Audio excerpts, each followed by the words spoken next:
مضمون Urdu class second year نظم ہے ایک کوہستانی سفر کے دوران میں مجید امجد کی لکھی ہوئی نظم ہے ایک بوسیدہ خمیدہ پیڑ کا کمزور ہاتھ تھام کر جس کو گزر جاتے ہیں آسانی کے ساتھ ان گردن فرازانے جہاں کی زندگی ایک جھکی ٹہنی کا منصب بھی جنہیں حاصل نہیں۔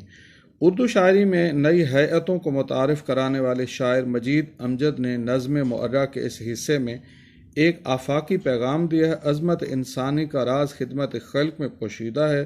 مغرور اور متکبر لوگ کسی مقام و مرتبے کے حامل نہیں ہیں۔ اشرف المخلوقات ہونے کا دعویٰ کرنے والا انسان خادم خلق عاجزی والا اور فیض رساں ہو تو درست، ورنہ پستیوں کا مکیں بن جاتا ہے۔ ارشاد رب العزت ولا تمش فی الارض مرحا، اور تم زمین پر اکڑ کر نہ چلا کرو۔ پہاڑ کی چوٹی سے بل کھاتا ہوا تنگ راستہ نیچے کی طرف آ رہا ہے۔ اس کے دونوں سمت گہرے غار ہیں۔ آگے ڈھلوانوں کے پار ایک خطرناک موڑ ہے جہاں ایک پرانا درخت ہے جس کی شاخیں جھکی ہوئی ہیں۔ ان کا سہارا لے کر لوگ آسانی سے گزر جاتے ہیں۔ افسوس مغرور لوگوں کی زندگی پر جن کا مرتبہ و مقام ایک جھکی ہوئی شاخ کے برابر بھی نہیں۔ یوں کہا جائے تو بے جا نہ ہوگا کہ ان کا مقام تنکے کے برابر بھی نہیں ہے۔ بقول شاعر جس سر کو غرور آج ہے یا تاج بری کا، کل اس پہ یہی شور ہے پھر نوحہ گری کا۔ زندگی کے دشوار راستے پر ایسے لوگ مل جاتے ہیں جو غریب ہوتے ہیں لیکن دل کے امیر ہوتے ہیں۔ اپنے محدود معاشی وسائل کے باوجود دریا دلی کا مظاہرہ کرتے ہیں۔ انکسار سے پیش آنے والے لوگ خدمت خلق کے کاموں میں پیش ہوتے ہیں۔ ان کا تن من دھن سب مخلوق الہی کے لیے وقف ہوتا ہے۔ کسی کو دکھی دیکھ کر برداشت نہیں کر سکتے۔ فوراً دامے درمے قدمے سکھنے خدمت خلق کی میں مصروف ہو جاتے خلق خدا خدمت میں مصروف ہو جاتے ہیں۔ در حقیقت یہ عظمتوں اور رفتوں کے امین ہوتے ہیں۔ یہی ہے عبادت، یہی دین و ایمان کہ کام آئے دنیا میں انسان کے انسان۔ تاریخ انسانی کے عظیم لوگوں نے زندگی مخلوق کے لیے وقف کر دی۔ آج جناب عبدالستار ایدھی کی کسی تعارف کے محتاج نہیں ہیں۔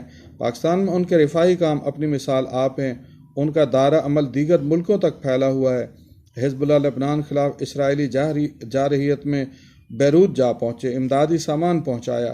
انڈیا کی مدر ٹریسا کا تعلیم پر کام ایک روشن مثال ہے۔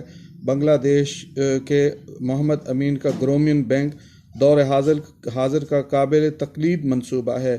یتیم خانے، old homes, NGOs, نہ جانے کیسے کیسے ادارے ہمارے ملک میں اور دنیا بھر میں دکھوں کے مارے لوگوں کے زخموں پر مرہم لگا رہے ہیں۔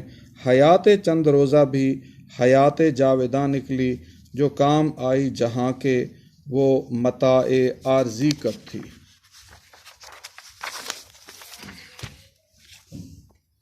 افسوس مغرور لوگوں کی زندگی پر جنہیں ایک جھکی ہوئی شاخ کے برابر مقام حاصل نہیں۔ تکبر انسان کو زیب نہیں دیتا۔ خدا اور اس کے حبیب نے غرور و تکبر سے روکا ہے۔ دولت اور طاقت انسان میں تکبر لاتی ہے، اسی کی کوکھ سے خود غرضی جنم لیتی ہے، انسان بے فیض بن جاتا ہے۔ ایک روایت کے مطابق قیامت کے روز مغرور لوگوں کو رینگنے والے کیڑوں کی شکل میں زندہ کیا جائے گا۔ انسان کا شرف و وقار غرور میں نہیں بلکہ عاجزی، انکسار و خدمت خلق میں پوشیدہ ہے۔ خدا کے اور مخلوق کے خدا کی نظر میں بلند مقام پانے کے لیے ہمیں عاجزی اور خدمت خلق کے کاموں میں پیش رہنا چاہیے۔